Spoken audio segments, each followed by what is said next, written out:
Central conicoids video number 6, tangent planes video number 5। इस video में हम लोग डायरेक्टर स्फीयर के बारे में जानकारी लेंगे। पहले तो हम डेफिनेशन लिख रहे हैं, फिर सेंट्रल कोनिक्वाइड के डायरेक्टर स्फीयर का इक्वेशन डिराइव करेंगे।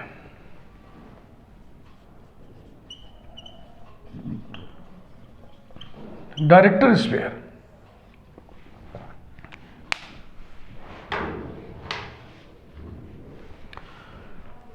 the locus of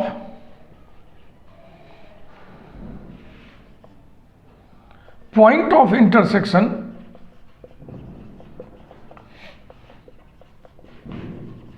of three mutually perpendicular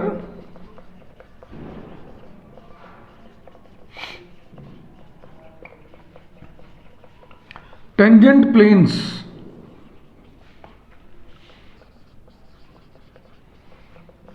to a central conicoid is called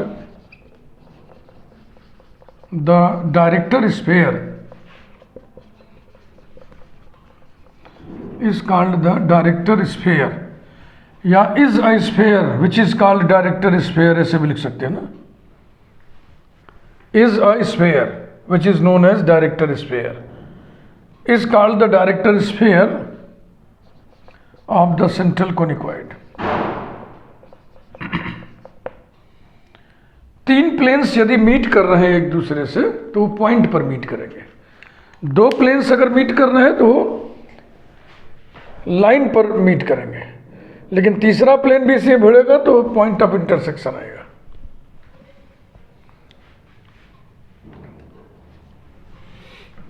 अब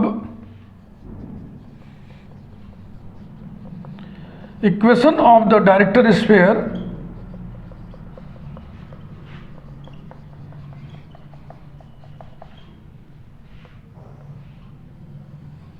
of the central conicoid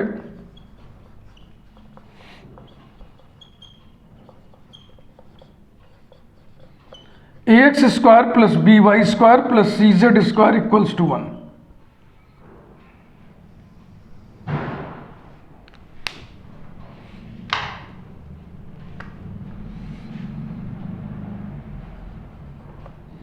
ax square plus by square plus cz square equals to 1, number 1।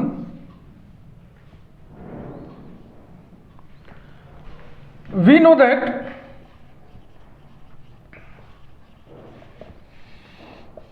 the plane ux plus vy plus wz equals to k touches the central conicoid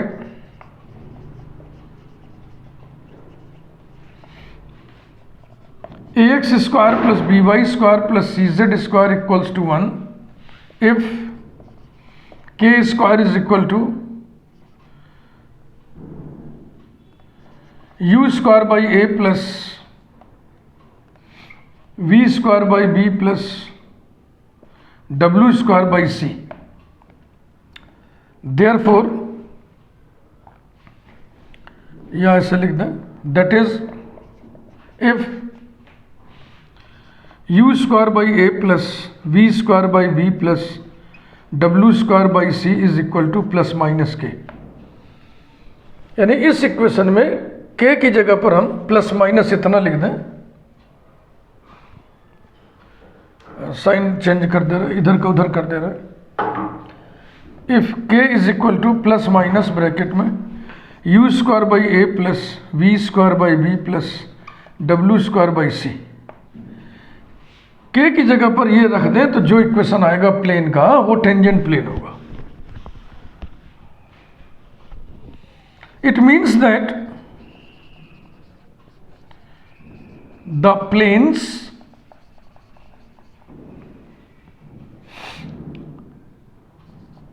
ux plus vy plus wz equals to plus minus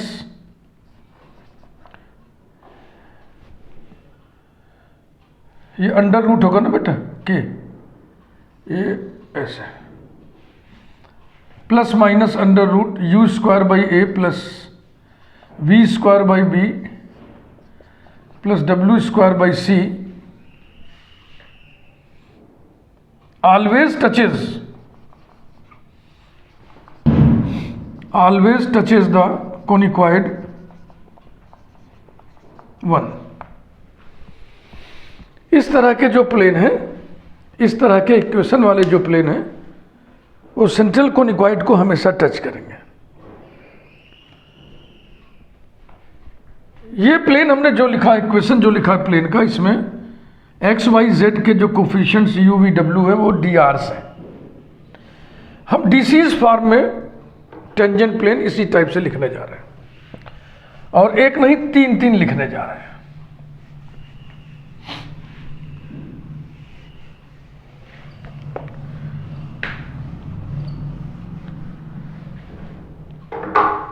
let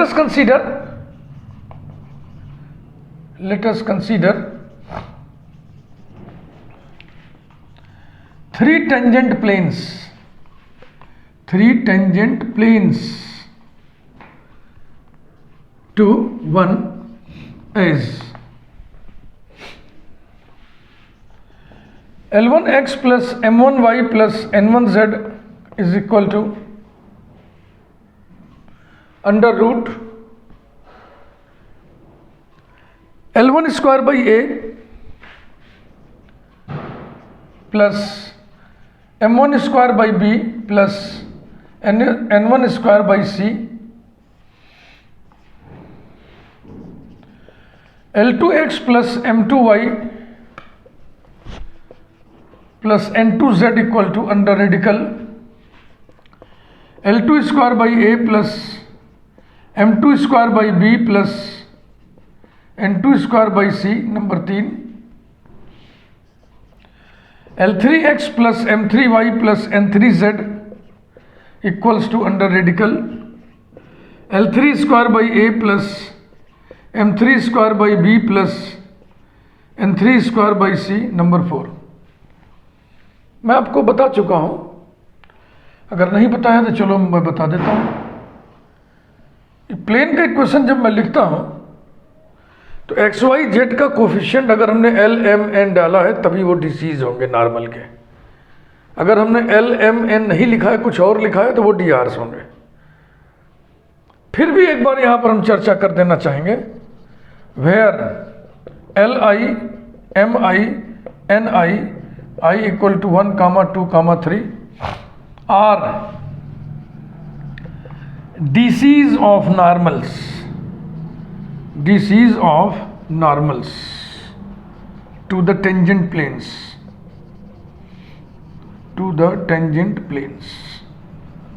ये इसी type का हमने लिखा है ना, तो ये tangent planes है।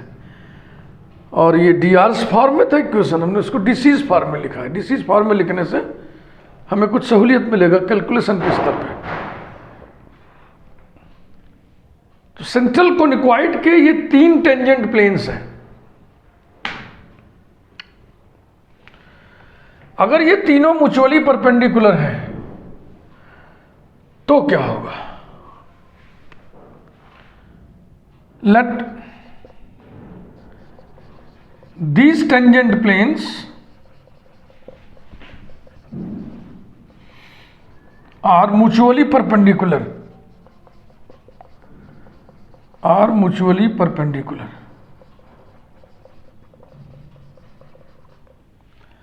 then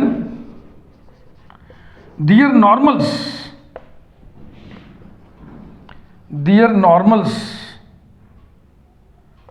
will be mutually perpendicular।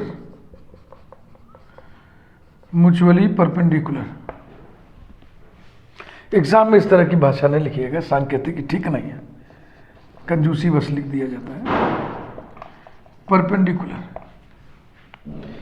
क्योंकि ये सब तो आप समझ ही रहे हैं ना कि अगर 2 प्लेन्स परपेंडिकुलर हैं तो उनके नॉर्मल्स भी परपेंडिकुलर हैं।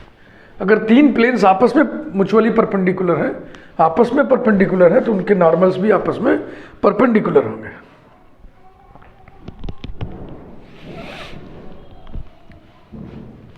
10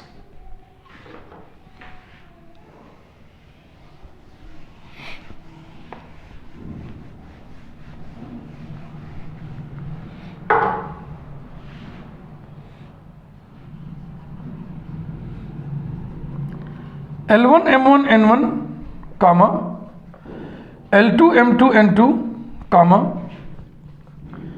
L3 M3 N3 are DCs of three mutually perpendicular फिर वैसे ही लिख दिया, 3 mutually perpendicular lines, and so we have following 12 results. कौन कौन से? L1 square plus M1 square plus N1 square equals to 1 ETC लिख दे रहा हूं क्योंकि ऐसे ऐसे 3 मिलेंगे। एक मिलेगा L2 square plus M2 square plus N2 square equals to 1, एक मिलेगा L3 square plus M3 square plus N3 square equals to 1। फिर ये लाइन इस लाइन के परपेंडिकुलर है, तो L1 L2 plus M1 M2 plus N1 N2 equals to 0 ETC। ये 3 result ये भी है। This line is perpendicular to this, तो ये मिला। This line is perpendicular to this, तो मिलेगा L2 L3 plus M2 M3 plus N2 N3 equals to 0। This line is perpendicular to this line, तो मिलेगा L1 L3 plus M1 M3 plus N1 N3 equals to 0। तो ये 6 results हो गए, 6 results. और L1 square plus L2 square plus L3 square equals to 1 ETC, और L1 M1 plus L2 M2 plus L3 M3 equals to 0 ETC। ये 12 result आपको याद रखने होंगे। अगर आपको 3 म्यूचुअली परपेंडिकुलर लाइंस के DCs मालूम है तो इन्हीं की मदद से आप 12 रिजल्ट निकाल सकते हैं, और इसके बारे में आपको पता होना चाहिए। हो सकता है पता हो। तो फिलहाल अब यहाँ काम रोक करके इन 3 रिजल्ट्स की मदद से 12 रिजल्ट निकालने का काम हम यहाँ बीच में नहीं करने वाले हैं, क्योंकि ये स्टैंडर्ड बात है जो भी डायरेक्ट लिखा जाएगा। इस डेरिवेशन को कंप्लीट करके फिर मैं आपको अलग से समझा दूंगा कि कैसे ये 12 रिजल्ट्स आए। तो इन 12 रिजल्ट्स को एक पैकेट बना लीजिए, और उस पैकेट पूरे पैकेट पे नंबर हम डाल दे रहे हैं 5। अब समरी करिए।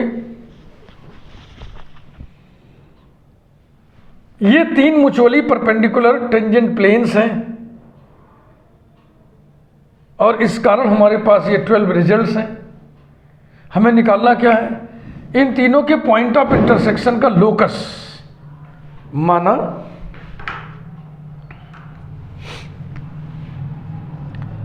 Late x1 y1 z1 be the point of intersection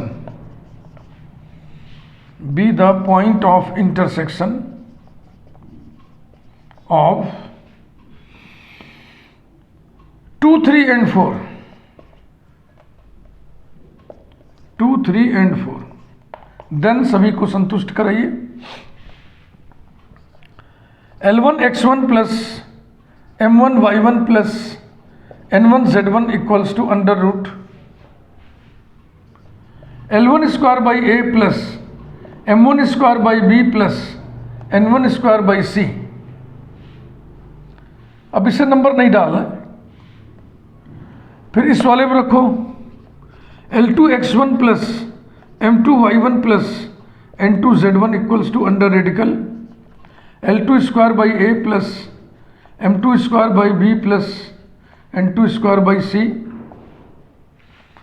और तीसरे में रखिए L3 x1 plus M3 y1 plus N3 z1 equals to under radical L3 square by A plus M3 square by B plus N3 square by C। Okay, इन तीनों को square करके जोड़ देना है, और उस काम में ये 12 रिजल्ट्स यूज किए जाएंगे।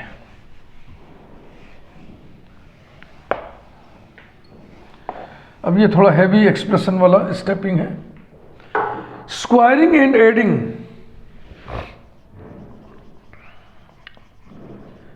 squaring and adding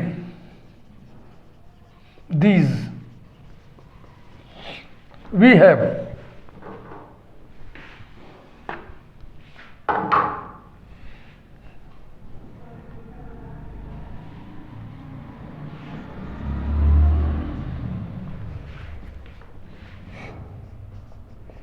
L1 x1 plus m1 y1 plus n1 z1 whole square plus L2 x1 plus m2 y1 plus n2 z1 whole square plus L3 x1 plus m3 y1 plus n3 z1 whole square equals to L1 square by a plus m1 square by b plus n1 square by c plus L2 square by a plus m2 square by b plus n2 square by c plus L3 square by a plus m3 square by b plus n3 square by c implies that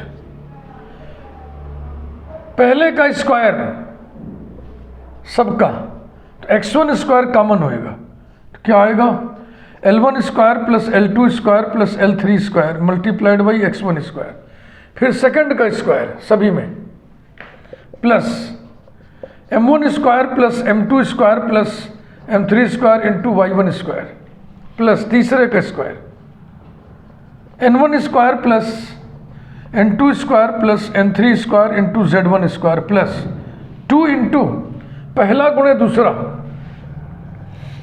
L1 m1 plus L2 m2 plus L3 m3 multiplied by x1 y1, पहला गुणे दूसरा, दूसरा गुणे तीसरा का दूना twice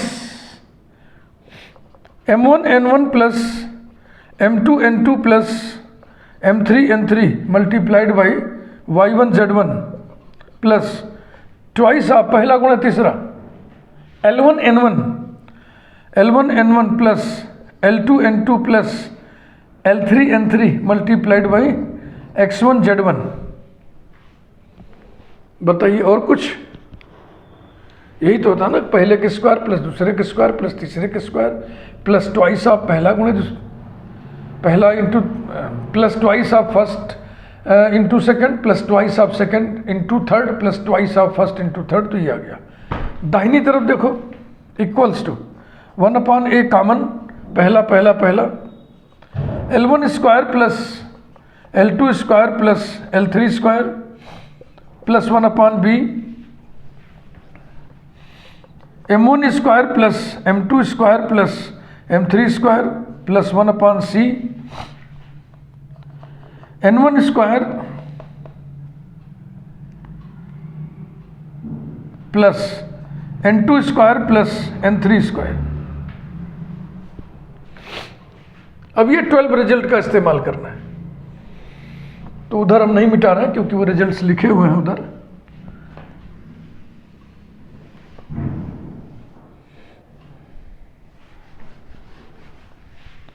चलो ऐसा करते हैं, इस पे कट लगा देते हैं, फिर यहां से उतार रहे हैं। Implies that L1 square plus L2 square plus L3 square ये 1 होता है। ऐसे यहाँ है, दाहिनी तरफ भी है, तो ये हो गया x1 square plus y1 square plus z1 square. फिर ये L1 m1 plus L2 m2 plus L3 m3 L1 m1 ये इक्वल्स टू 0, तो ये हो गया plus 2 into 0 into x1 y1 plus 2 into 0 into y1 z1 plus 2 into 0 into x1 z1, ये सब हो गया। दाहिनी तरफ equals to 1/a plus 1/b plus 1/c implies that x1 square plus y1 square plus z1 square equals to 1/a plus 1/b plus 1/c।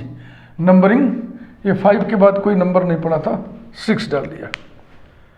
x1 y1 z1 आपने माना था 3 mutually perpendicular tangent planes के point of intersection को इसी का locus निकालना है। Locus of x1 y1 z1 is, locus of x1 y1 z1 is,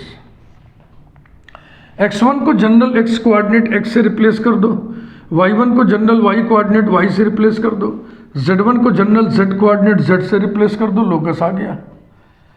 x square plus y square plus z square equals to 1/a plus 1/b plus 1/c। ये sphere का equation है ना, इसी स्फीयर को director sphere कहते हैं। यही है director sphere.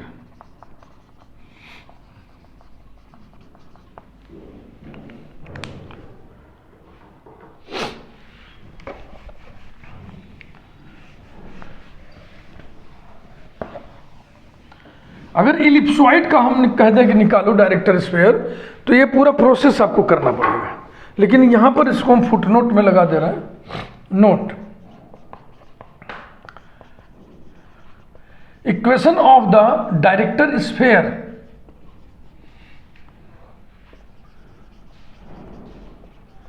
Of the ellipsoid x square upon a square plus y square upon b square plus z square upon c square equals to 1 is x square plus y square plus z square equals to, दाहिनी तरफ क्या है 1 upon ए क्या चीज था, x square का coefficient, यहां पर है 1 upon a square plus 1 upon b square plus 1 upon c square, that is x square plus y square plus z square equals to a square plus b square plus c square.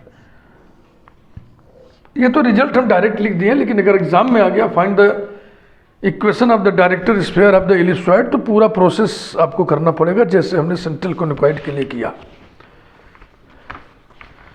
अब उस 12 results के बारे में मैं आपको जानकारी दे दूं।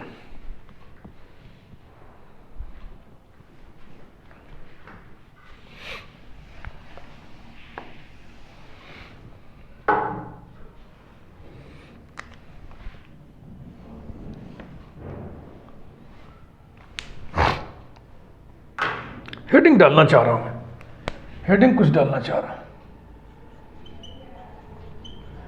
12 results कहां से आएंगे, from the DCs of 3 mutually perpendicular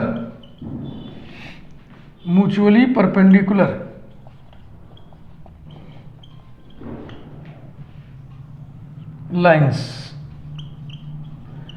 3 mutually perpendicular lines के डिसीज से हम 12 रिजल्ट निकालने जा रहे हैं।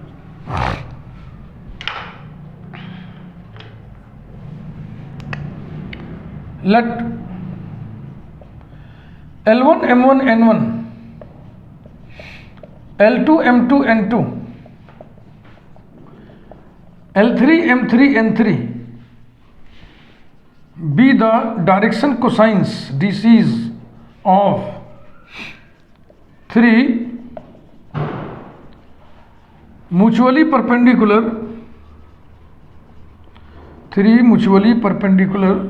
straight lines OX dash, OY dash, OZ dash, 3 mutually perpendicular lines। और कैसी lines, sorry 3 mutually perpendicular lines, हाँ ठीक है, meeting at A point 3 mutually perpendicular concurrent lines, ये भी लिख दो, एक शब्द और बढ़ाओ यहां पे, कॉन्करेंट लाइंस।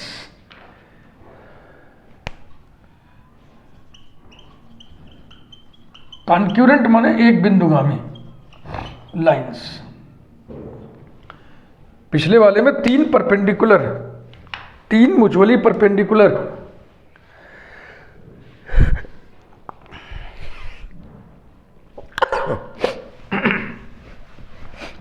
टेंजेंट प्लेन्स थे जो एक पॉइंट पर मीट कर रहे थे, तो उनके नॉर्मल्स भी एक पॉइंट पर मीट करने वाले होंगे।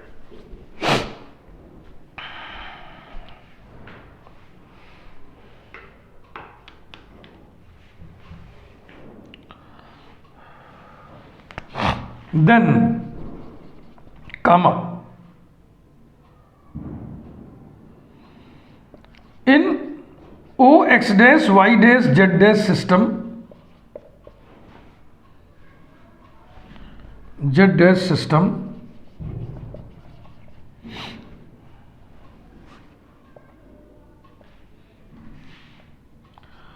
ओ X comma O Y comma O Z are 3 mutually perpendicular lines with DCs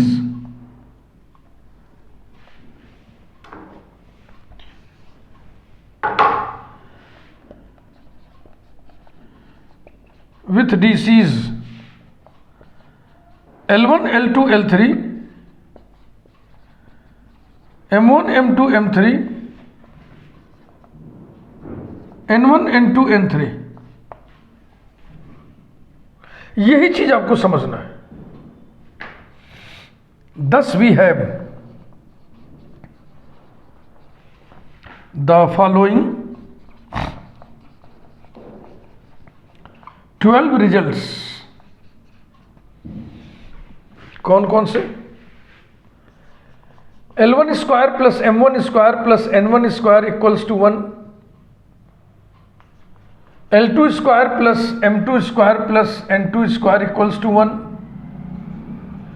L3 square plus M3 square plus N3 square equals to 1। 3 ये हो गए, ये डिसीज हैं, ये म्यूचुअली परपेंडिकुलर हैं। L1 L2 plus M1 M2 plus N1 N2 equals to 0, L2 L3 plus M2 M3 plus N2 N3 equals to 0, L1 L3 plus M1 M3 plus N1 N3 equals to 0। इससे निकला ना, this line is perpendicular to this, perpendicularity लगा दिया, this line is perpendicular to this, फिर perpendicularity condition लगा दिया, this is perpendicular to this, फिर perpendicularity condition लगा दिया। तो 3 ये मिल गए, 3 ऊपर लिखे हुए हैं। ये भी डिसीज के सेट्स हैं, चूंकि ये डिसीज है इसलिए इनके स्क्वायर्स का सम 1 होगा। तो L1 square plus L2 square plus L3 square equals to 1, M1 square plus M2 square plus M3 square equals to 1, N1 square plus N2 square plus N3 square equals to 1। 3 ये हो गए। This is perpendicular to this, this is perpendicular to this, this is perpendicular to this. क्या क्या मिलेगा आपको? L1 M1 plus L2 M2 plus L3 M3 equals to 0, M1 N1 plus M2 N2 plus M3 N3 equals to 0, L1 N1 plus L2 N2 plus L1 N1 plus L2 N2 plus L3 N3 equals to 0। ये 3 3 6 3 9 3 12, यही 12 results हैं। तो ये जो आपने conclude किया है, then O X dash Y dash Z dash system में O X O Y O Z 3 mutually perpendicular lines होंगे और उनके डीसीज ये होंगे, उनके डीसीज ये होंगे। इसी को हम समझाने जा रहे हैं। पहले तो हमने 12 रिजल्ट संभाल के लिख लिया, आइए इसको समझें। इसके लिए फिगर बनाना पड़ेगा और बहुत मुश्किल बात नहीं है, बहुत सिंपल बात है।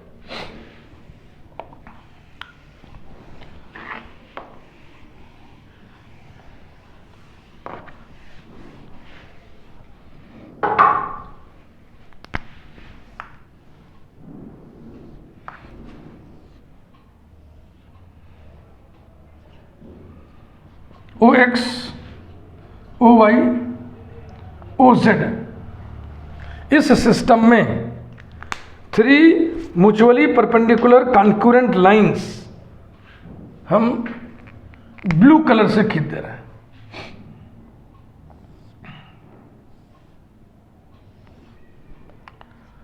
O X dash O Y dash O Z dash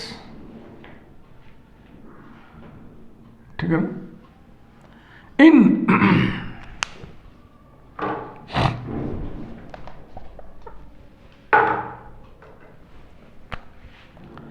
in OXYZ system, OXYZ system माने O ओरिजिन है, OX, OY, OZ 3 एक्सीज है। Direction cosines of DCs of OX dash, OY dash, OZ R L1 M1 N1 L2 M2 N2 L3 M3 N3 इसके DCs हैं L1 M1 N1, इसके DCs हैं L2 M2 N2 और इसके DCs हैं L3 M3 N3।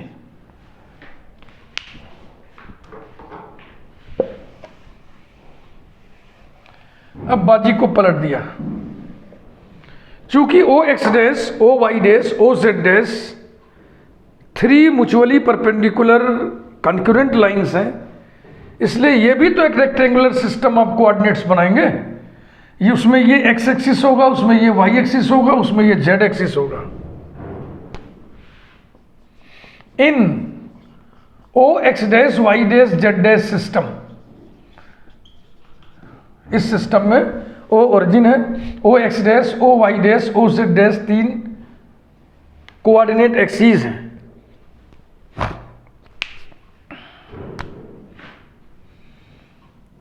DCs of OX, OY, OZ R, यही लिखना है। अभी मैं आपको समझाने जा रहा हूं। अब आप ब्लू वाले को मान लीजिए कि ये system of Cartesian system, rectangular system of coordinates है।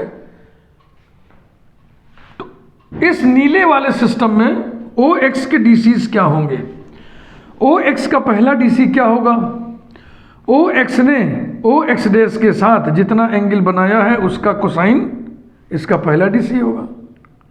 जरा उलट के सोचिए तो, इसका पहला DC क्या है?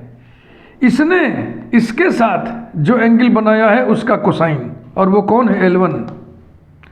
इसने इसके साथ जो एंगल बनाया है उसका कोसाइन ये है। इसने इसके साथ जो एंगल बनाया है, तो क्या हम नहीं कह सकते कि इसने इसके साथ भी वही तो एंगल बनाएगा ना? तो इसने इसके साथ जो एंगल बनाया है उसका कॉस कौन होगा? L1। इसका पहला DC, इसका पहला DC आ गया L1 कामा। इसका दूसरा DC कैसे निकालोगे?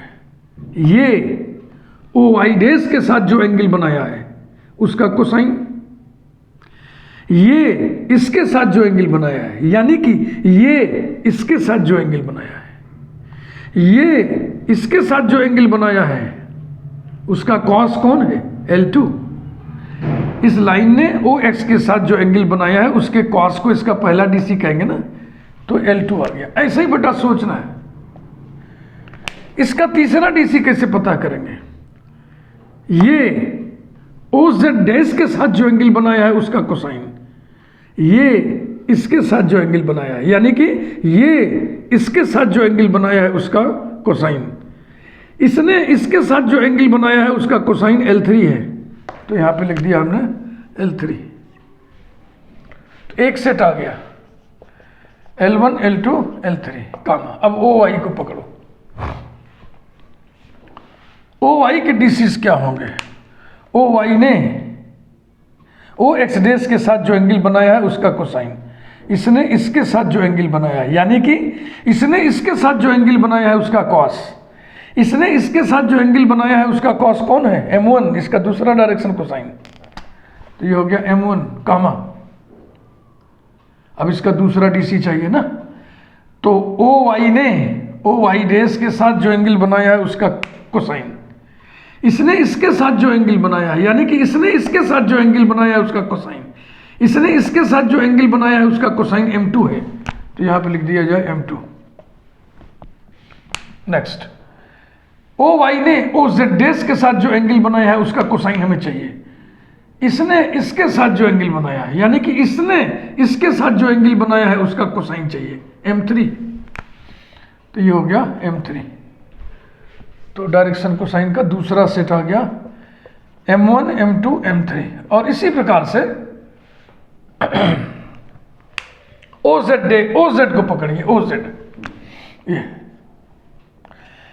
नीले सिस्टम में, ब्लू सिस्टम में इसका पहला डायरेक्शन कोसाइन, इसने इसके साथ जो एंगल बनाया है उसका कोसाइन, इसने इसके साथ जो एंगल बनाया है, यानी कि इसने इसके साथ जो एंगल बनाया है उसका कोसाइन, इसका तीसरा डीसी होगा n1। हाँ, बहुत ध्यान से समझ लीजिएगा, इतना समझा रहा है। ना समझ में आए तो इस वीडियो के इस पोर्शन को 2-3 बार 4 बार सुनिए, गुनिए, समझिए। इसका दूसरा डीसी, नीले सिस्टम में ये लाइन ओ वाई डेस के साथ जो एंगल बनाया है उसका कोसाइन, इसने इसके साथ जो एंगल बनाया है, यानी ये इसके साथ जो एंगल बनाया है उसका कोसाइन, ये ओजेड के साथ जो एंगल बनाया है उसका कोसाइन कौन होगा, n2। अब इसने इसके साथ जो एंगल बनाया है, यानी कि इसने इसके साथ जो एंगल बनाया है उसका कोसाइन, इसने इसके साथ जो एंगल बनाया है उसका कोसाइन n3 है। तो यहां पे लिख दिया हमने n3। ये हो गया n1 n2 n3 respectively, word और लिख दीजिए रेस्पेक्टिवली। बस इससे ये इस प्रकार से डिड्यूस किया जाता है, डिराइव किया जाता है। यहाँ भी रेस्पेक्टिवली वर्ड लिख दें, रेस्पेक्टिवली। समझे भैया? जब आपको डीसीज का एक सेट ये मिल गया तो ये 6 रिजल्ट देगा, जब आपको डीसीज का ये सेट मिल गया तो 6 रिजल्ट ये देगा। कुल मिला के आपके पास 12 रिजल्ट, 12 रिजल्ट हो गए। ये 12 रिजल्ट आपको याद भी रखना है और ये कैसे डिराइव हुआ ये भी आपको जानना पड़ेगा। इसका इस्तेमाल भी हम और भी करेंगे 2-1 स्थानों पर, फिर हम ये सब आपको बहुत डिटेल में समझाएंगे। वीडियो लाइक करें, थैंक यू। बातचीत जारी रहेगी। मैं समझता हूँ अगले वीडियो में हम अब नॉर्मल्स की बात करेंगे, normals to central conicoid. Thank you.